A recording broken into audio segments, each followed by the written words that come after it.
Yan na. Kamusta kayo dyan, mga kamets? Mga minamahal natin mga kainan. Updates po tayo. Nag-suspend na siya ng implementation more or less ng Maharlika Fund by suspending the implementing rules pending further review. So, of course, yung initial reaction dito is like, yeah, mukhang at least, mukhang the popular pressure work. Remember, just a few days ago, we were discussing that kung tuloy-tuloy itong Maharlika Sovereign Wealth Fund in its current format, that's gonna put a lot of pressure dun sa capital and reserve requirements ng mga Land Bank of the Philippines at mga iba't ibang institusyon na in charge of giving affordable loans dun sa ating mga magsasaka. I mean, remember, President Marcos Jr. came to power promising, among others, yung affordable na bilihin, maging 20 pesos na lang yung bigas or whatever. But agricultural development and agricultural self-sufficiency was something very, very important to President Marcos Jr. Well, guess what? Ano yung trabaho ng yung mga kunwari, Land Bank of the Philippines, mga Development Bank of the Philippines? Of course, yung trabaho po nila is tumulong doon sa mga sektor ng ating ekonomiya na may pangangailangan, no, pagdating sa access to credit. Because even if meron kang land reform, which in the case of the Philippines has not been very successful, kung wala kang access sa credit, paano ka naman mag-develop ng pinaka-basic na infrastruktura na kailangan natin para, mag-develop ka ng agricultural business, no? Saan ka kuha ng pera for fertilizer? Saan ka kuha ng pera for tractor or other sorts of basic machinery na kailangan mo? So, mahalaga talaga itong trabaho itong role ng mga Land Bank of the Philippines, Development Bank of the Philippines, itong mga government-led banks who are supposed to expedite, supposed to assist yung ating mga magsasaka, yung mga sectors na may pangangailangan when it comes to access to credit. Because one of the biggest problems sa Pilipinas is that banking sector, the finance sector has been controlled by oligarchs, by big conglomerates. So a lot of internal lending has been happening for quite some time. Political scientists have a term for that. For instance, they call it booty capitalism. No, so a lot of cronies from the past, a lot of conglomerates, sila rin may-ari ng mga banking systems, then they lend to themselves. So essentially, our savings go into propping up oligarchs, right? And conglomerates. So that's why dapat meron kang mga banking institutions which provide easy credit, easy access. I mean, yung mga iba sa atin na nag-apply ng bank, no? Bank loan. Ang hirap kumuha ng loan sa Pilipinas. Sobrang hirap kumuha ng loan. Ang dami mga dokumento na hihingi sa'yo. Ang dami nilang hihingi na in terms of para siguraduhin na you can pay back. And then the other thing sa Pilipinas, ang baba ng interest rate kung naglalagay ka ng savings. Sobrang baba. You're being beaten by inflation every year. And ang taas ng interest rate pag nag-loan ka. Ang taas ng interest rate sa Pilipinas. So, ang sarap ng buhay ng mga oligarchs and conglomerates sa Pilipinas because they dominate the finance and banking sector, which itself helps them to continue to dominate the commanding heights of the economy. There, I said it. Okay? Yan ang hindi narinig sa mga fake populist katulad ni Tatay. Si Tatay, puro hanggang oligarch na lang. But hindi niya ma-explain bakit may oligarkiya tayo sa ekonomiya natin. Not to mention, hindi namin i-mention, yung other oligarchy, which is yung mga trapos and political dynasties and warlords. Guess why he wouldn't say that? But anyways, going back to this mga kamets. So, what we need here mga kameta is a kind of national policy that makes sure you have the basic infrastructure and the basic credit, especially dun sa mga sektor na mahalaga sa ating ekonomiya and particular sa food security natin, no? And long-term development. So, if tutuloy itong Maharlika Development Sovereign Fund, and that's going to put pressure on the capital and reserve requirements of the very institutions which are supposed to help agricultural development, sustainable development, yung mga sector na mga pangangailangan, then parang it defeats the purpose, right? Parang may redundancy, right? So that was one of the big questions that was hanging over etong Maharlika Sovereign Fund in addition to the more conspiratorial criticism na itong Maharlika Sovereign Fund will be something like yung meron dito, M1MDB, yung nangyari dito sa bansa na meron tayo ngayon. And in fairness, even Prime Minister Anwar Ibrahim earlier this year warned na dapat siguraduhin natin na hindi maging kalokohan, no? Ito mga sovereign fund na yan. So, with all of those criticisms, right, biglang nag-shift yung attention ng tao sa confidential funds.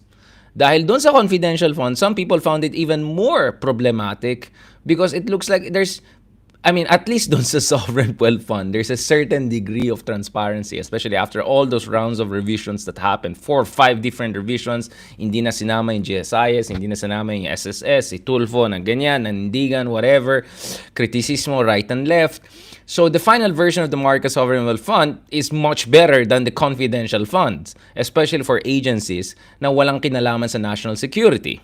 Right? Walang kinalaman sa West Philippine Sea. Walang kinalaman sa mga bagay na mahalaga para sa seguridad ng ating bayan. At of course, yung isang araw, yung isa pang R&R natin, which si Ruben Carranza naman, Attorney Carranza, siya, as someone who worked in the Department of National Defense, very critical siya, almost categorically sa confidential funds, intelligence funds. And sinasabi niya, if ever magkakaroon ka, dapat it has to be very specified, the parameters has to be clear, and they have to go to the agencies na talagang directly may kinalaman sa seguridad ng ating bansa. Hindi pwede na bara-bara, bati MMDA, bati lahat na lang may confidential fund. Problematic. All right. Now, having said all of those things, siguro, some of us were thinking, okay, mukhang na may readjustment na nangyari sa confidential fund, although katulad ng pinag-usapan natin dun sa R&R natin na isa, with parang Ronald Llamas naman, may mga factional, internal politics na involved there, but whatever, tinanggalan ng confidential fund yung mga ahensya na walang kinalaman talaga sa national security, alright? Whatever yung pinagsasabi nila. Si Tatay Digong, ang daming pinagsasabi. Tingnan niyo yung mga... Andun pa rin yung SMNI, hindi pa rin natanggal. Kala ko natanggal na mga yan. Anyway, but the idea was, baka the Maharlika Sovereign Fund will still move forward. Yung confidential fund, medyo inayos, at least for now, at least for GAA, for the General Appropriations Act for 2024. But looks like, interestingly, at least, on the first level of analysis, interestingly mukhang meron din recalibration dito sa Maharlika Sovereign Wealth Fund. Wait lang daming mga nagka-comments. Mamaya na yung space sa Twitter. Wala naman tayo dyan sa Twitter na yan. Just kidding. Mahirap mag-set up marami. I mean, you can see I just came from a talk conference, etc. Ang daming drama pa kanina. Alam niyo naman tayo, pag tayo nagsalita, daming reactions as always. Puya ka siya. Anyway, let's go to this. Let's break this down. But bago tayo pumunta dito sa Maharlika Sovereign Wealth Fund, mukhang si Madam Cynthia strikes again. So ito yung title sa Philippine Daily Inquirer. Cynthia Villar hits Philippine importation habit. Bobo ba tayo? Like, ito na naman si Madam talagang. Just when I thought wala na yung mga Cynthia Villar quotable quotes, biglang boom. Ayan na. So, ayon kay Senator Cynthia, and then, may kinalaman din yan kasi pinag-usapan natin agricultural development, food development. So, ayon kay Senator Cynthia Villar, ayan, pinagalitan niya yung country's habitual liking for importation and questioned yung 10 billion budget for imported chemical fertilizer. Sabi niya, 10 billion! Nasa shock ako sa 10 billion para sa importation ng fertilizer! Nasa shock ako doon. Nasa shock or nasa shock? Ewan ko dyan. Ito yung sinabi ni Senator Villar during nung hearing kahapon dun sa proposed 167.5 billion budget for the Department of Agriculture. Okay, so may kinalaman. Hindi ito sabog. Hindi ito tatay style na biglang stream of subconscious ang tawag ko dyan. Hindi stream of conscious kasi parang kung saan pupunta. May kinalaman din yan. Ayan.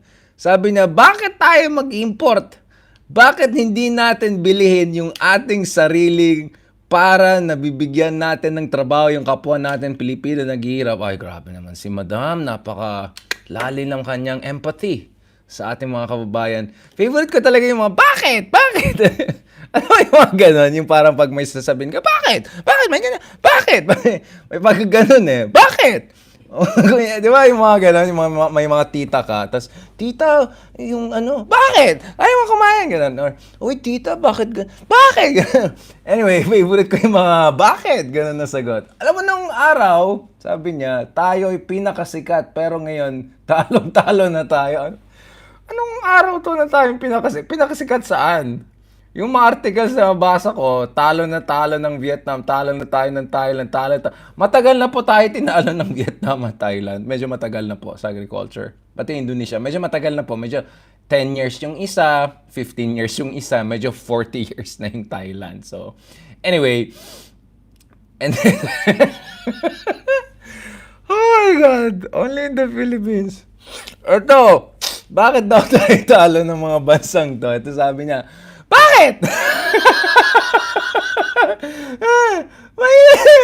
Mahilig talaga sa bakit to. Bakit tayo mag-import? Ito naman, bakit? Bobo ba tayo? Oh! Ay nako, talagang walang katapusan itong Senado natin, no? Sabi niya, bakit? Bobo ba tayo? Natatalunan tayo ng lahat, ha? O mahilig lang tayo mag-import kaya hindi natin nadi-develop yung ating sarili. Ay, tama naman po si Madam. Tama naman po si Madam. Kaso, ang hindi ko nakikita dito sa kanyang mga discussion is, kumaga ang sagot ko ay ganito, bakit? Meron ba tayong industrial and trade policy, di ba? Yun nga, talong-talo tayo sa ibang bansa dahil wala tayong industrial policy, wala tayong state-sponsored mechanisms para yung mga oligarchs at conglomerates natin, hindi na lang purong land grab, sorry. Delete. I misspoke. Para hindi yung mga oligarchs natin nag-real estate development, cutting-edge, environmentally friendly development. Yan, okay. Para yung ano natin, hindi lang puro mga ay, Pilipinas talaga. Hindi. Bakit? Bakit kasi? Wala nga tayong strategiya, wala tayong national strategy sa semiconductor development. Dito sa Malaysia, meron na naman silang strategy ngayon para ibalik yung mga high-end semiconductor industries. Sa Vietnam, meron silang hindi lang national industrial strategy para mag-develop ng EV and manufacturing sector. Sa Vietnam, meron din sila very strong land reform, medyo land grabbing, medyo di na pwede, medyo ang Vietnam, maayos-ayos na yung agricultural sector, medyo maayos yung irrigation, medyo maayos yung ganon. Meron din silang agricultural industrial development policy at may trade policy. Rice tarification law. So, paano ka naman mag-develop rin ng sarili mong industriya kung import ka lang na import or napakadali mag-import? So, tama naman yung tanong ni ma'am, no? Tama naman. Sabi niya, bakit? Bobo ba tayo? Bakit ano? Tama naman po si ma'am. Kaso, ang sagot na kailangan natin po dito is ipag-usapan itong industrial and trade policy. At yun po talagang, yun pong talagang ito po talagang kailangan natin ayusin. Hindi, this is just a general. So, parang bakit? Ganyan ka para ating mga sa Pilipinas talaga. So, in fairness, in all seriousness, I think the senator is raising good points. Yun lang. Hindi ko talaga, bakit kasi kailangan sabihin, bobo ba tayo? Pwede naman sabihin. Guys, you cannot blame me. Bakit? Yun nga, bakit wala tayong industrial policy? Bakit pa wala tayong agriculture development policy? Kasi nga, puro tayong oligarchy.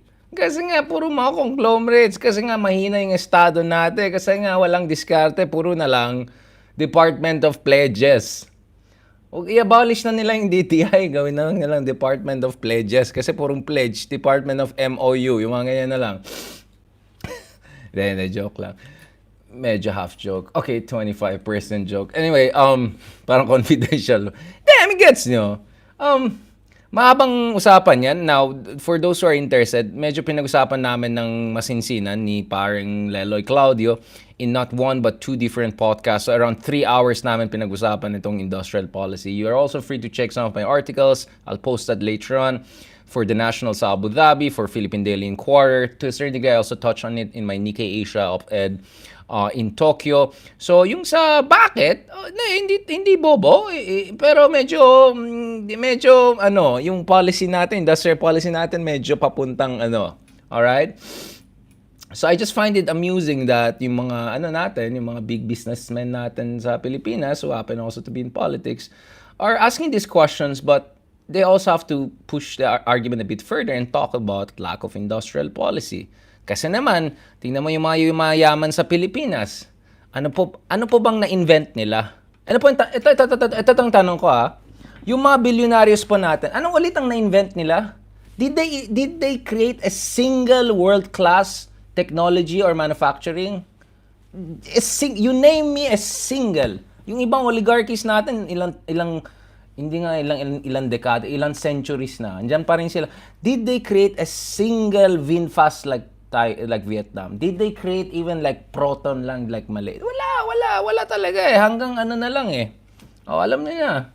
So, yan ang problema sa Pilipinas. Pero yun nga, hindi mo rin masisisi yung mga oligarchs sa Pilipinas. Yung Estado may napakainat, walang ginagawa. Kaya, hindi naman bobo, pero hindi rin magaling. So, yun po yung problema natin. Walang direksyon yung ating bayan. Walang direksyon sa economic industrial policy. Napakalaking problema yan sa ating bayan. At saka yung mga nagmamagaling na ekonomista dyan, hanggang macroprudential na lang sila. Hanggang transparency and accountability, which of course is very important. But anyone who knows a thing or two about economic development knows that many countries got rich even though they were corrupt, like South Korea, even, like I can go on and on, right?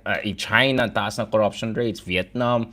So it's not corruption per se, it's about getting the right industrial and trade strategy. Now, alam ko may mga walang hiya dyan na mga charlatans who would twist my words. I saw what they did, kinall out ko yan, lagot sila. Pag nag-twist kayo sa akin, I'm gonna call out these charlatans, no? Itong mga Google Trends friends natin. I'm not saying corruption is okay. I'm saying corruption is bad, but even worse than corruption is not having industrial and trade policy. All right? Okay, so let's be very clear about it. So we have to fight against corruption, that's number one, but there's something more important we have to fight against. That's lack of industrial and trade policy. Okay? Let's be absolutely clear about that. May tonto itong si Roy Samo. Roy, tulog ka na, kagabi ka pang nakikinig sa atin dito. Anyway, Jollibee, seriously, Jollibee is our world-class manufacturing, seriously. Hinebra, ano pa ba? San Miguel Beer, come on guys, seriously. That's your standard of world-class technology and manufacturing. These are not high-value added products. These are not Apple, these are not EV Tesla, these are not BMW, these are not Toyota, these are not Hyundai, these are not Samsung, these are not VinFast, these are not, I can go on and on and on. These are not semiconductor, these are not, wala, ang baba ng value added natin. These are mostly low, medium end services. And they're not real world-class technologies. So, may problema talaga yung bayan natin. May kakulangan talaga tayo sa industrial and trade policy. Anyway, ito po yung konteksto ng usapan namin ni paring Leloy Claudio, no? Kasi ang argument ni Leloy is, I agree, like there's a lot of focus on corruption in the Philippines, but people tend to miss even more important things. As bad as corruption is, what's worse than corruption is absence of industrial and trade policy. Yun po yung sinasabi natin. Alright? Now, balikan natin ito. Wala lang, nag-detour tayo lang ng konti kasi tama naman yung tanong ni Senator Cynthia Villar. Yun lang. Hindi naman bobo, pero hindi rin magaling. Yun ang problema natin sa trade and industrial policy. Now, balikan natin itong issue ng Maharlika Fund because this is very important. So, President Ferdinand Marcos Jr. ordered yung suspension of the implementing rules and regulation, IRR. So, when you pass a law, you pass a new measure, you need to have implementing rules and regulation to make sure you can operationalize it within the parameters of our Constitution and the realities of our legal framework and etc. Of the controversial Maharlika Fund, ayon sa top official of the Development Bank of the Philippines. Sa isang mensahe sa CNN Philippines, sinabi ng DBP President CEO Michael De Jesus na nung Wednesday na today, na yung meron daw memorandum galing sa Office of the Executive Secretary that quote directed the Treasurer to suspend implementation of the IRR pending further studies. Ayon sa executive na yan, they received the memorandum 2 days ago. So, Monday pa. Na-confirm din yan ng Office of the Executive Secretary sa isang separate statement. So ayon dito, si President Marcos ordered the suspension, quote, because he wanted to study carefully the IRR to ensure that the purpose of the fund will be realized for the country's development with safeguards in place for transparency and accountability. Okay. Okay, clap, clap.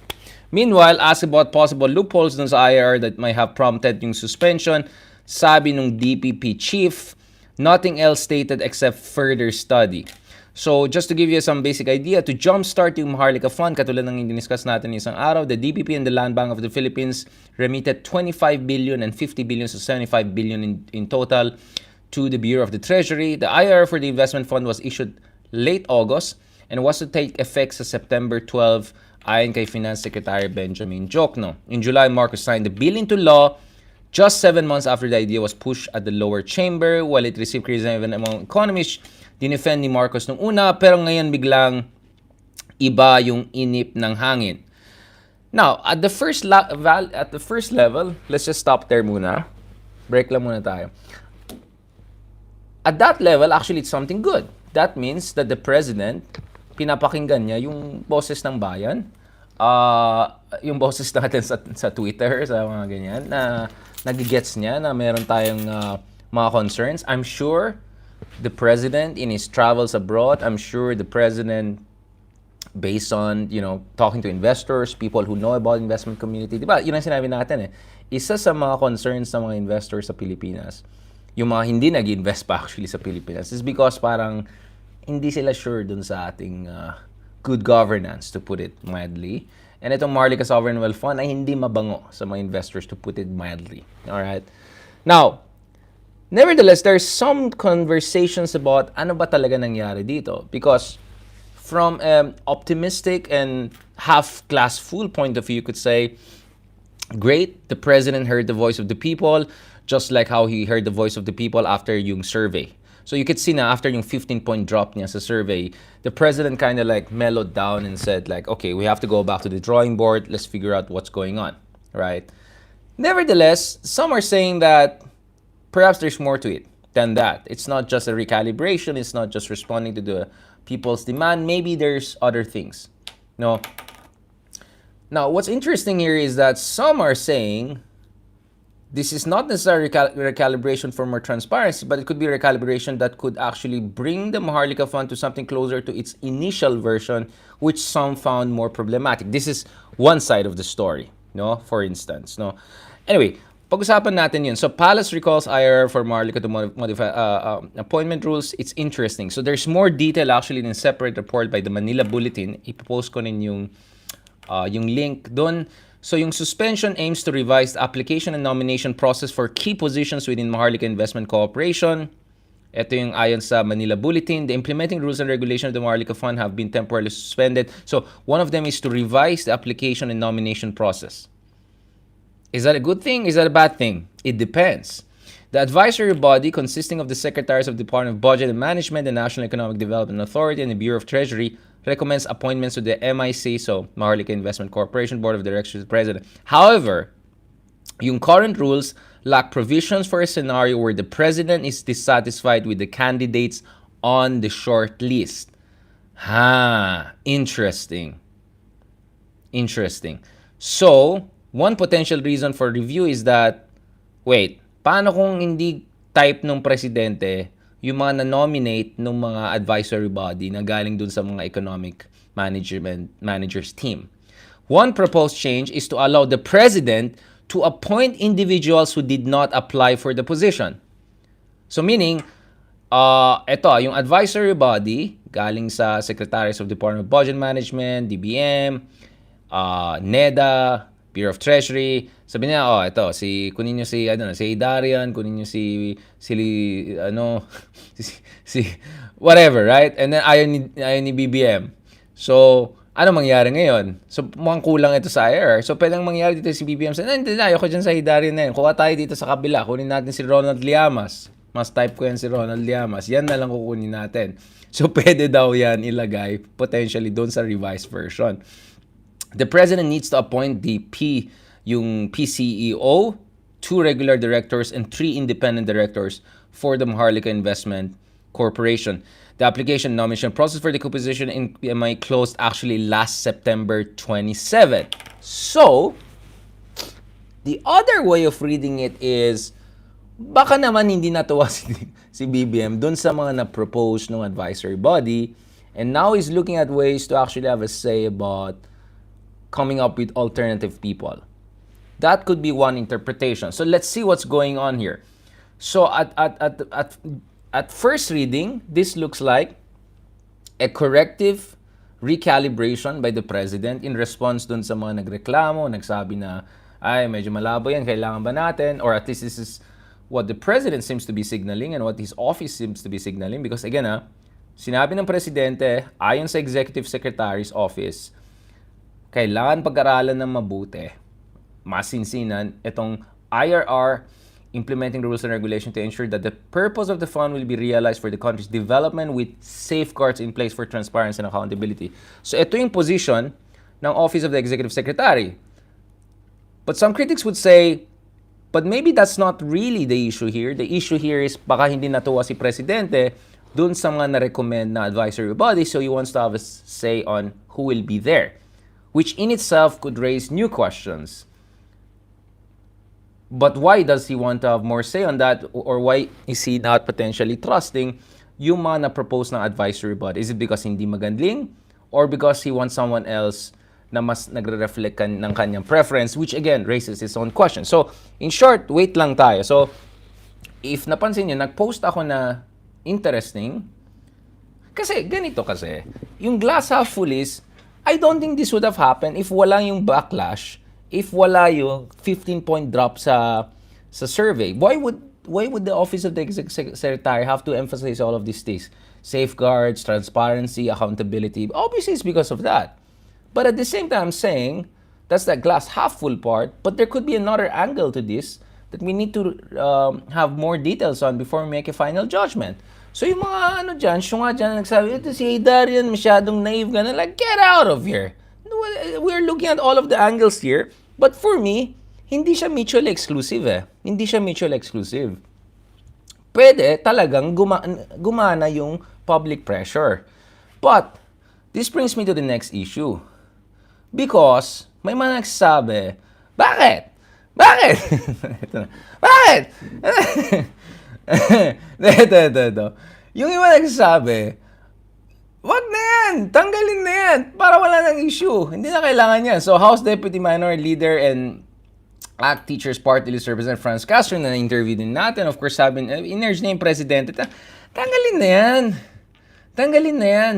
Na ayon sa kanya, yung suspension na yan, parang nabuking na, quote, na rush yan at may flaws talaga on so many levels. So, ang basa ng iba dyan is, binara-bara yan, so, but parang nag-gets na ng presidente, wag na pilitin yan. Naman sa Senado, yung Senate Minority Leader Coco Pimentel welcomed this as, quote, very good development.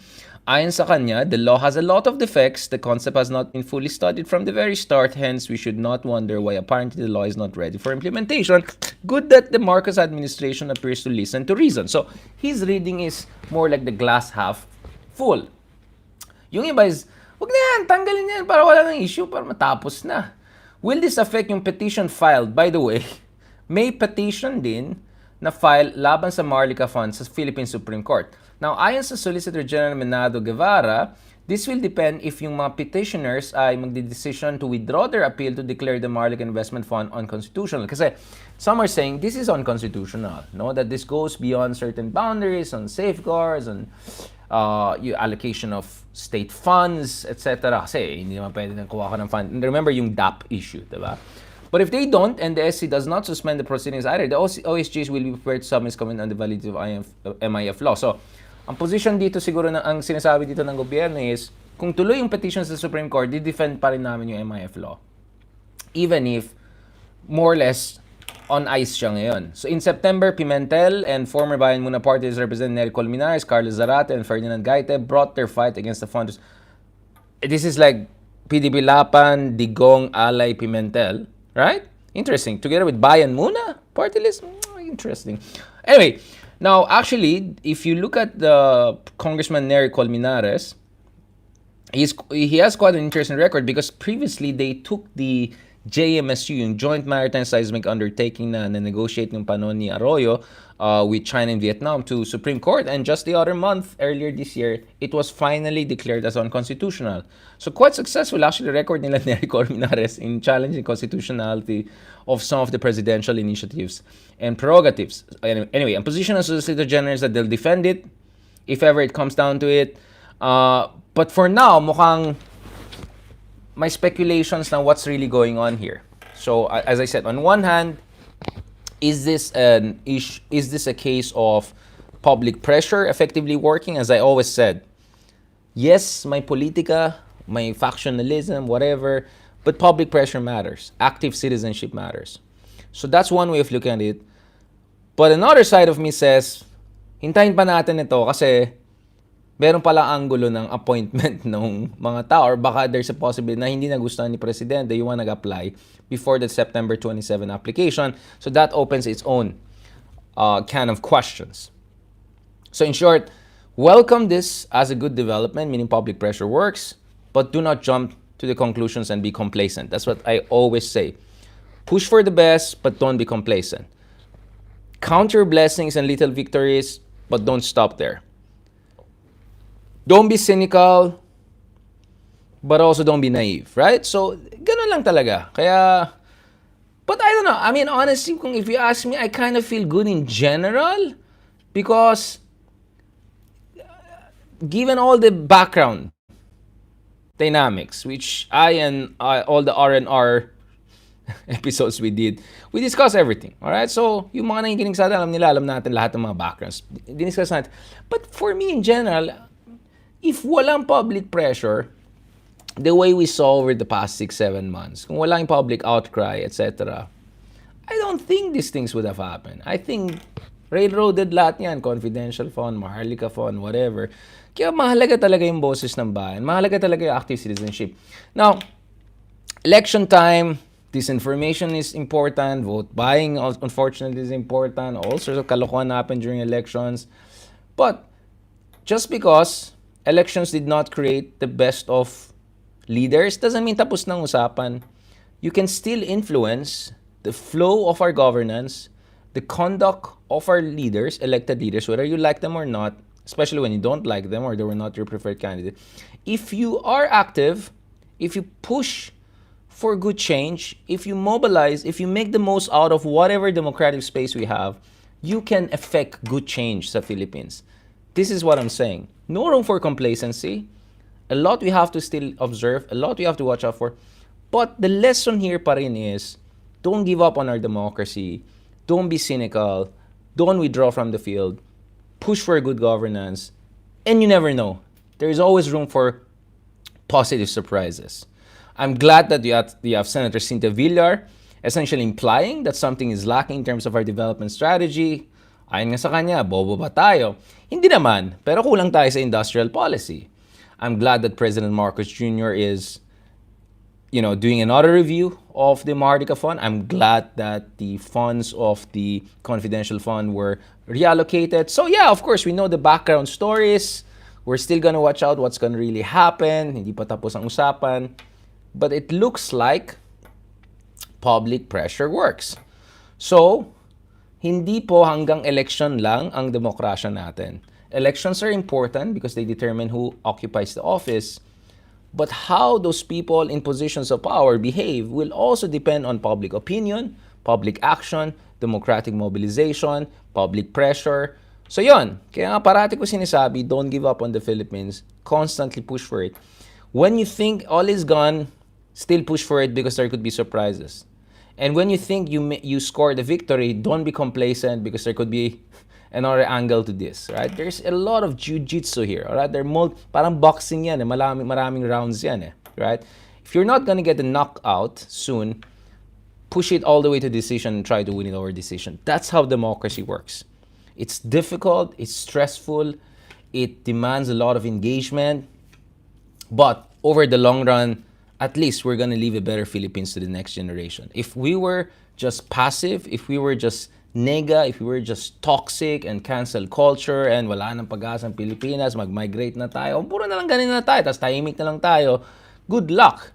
For sure, lahat yung mga issue na pinag-usapan natin, tuloy-tuloy lang yan. So it's very, very important for there to be pushback, for there to be scrutiny, for there to be active citizenship. I always emphasize that. And time and again, nakikita natin, even in spite of all the katrapuan, public pressure can work.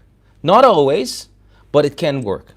And and if you try, your chances are at least 50% of success. Because if you don't try 0%, hopeless case talaga ang Pilipinas. Walang mangyari sa atin. At magpasalamat tayo na kahit papaano, meron tayo isang presidente na hindi diktador at mukhang hindi naman gusto maging diktador at medyo maayos mag-isip at medyo nagigets naman niya yung public opinion at hindi yung mga tipong pag ayaw niya yung sinabi mo, tatawagin kang kalaban ng bayan.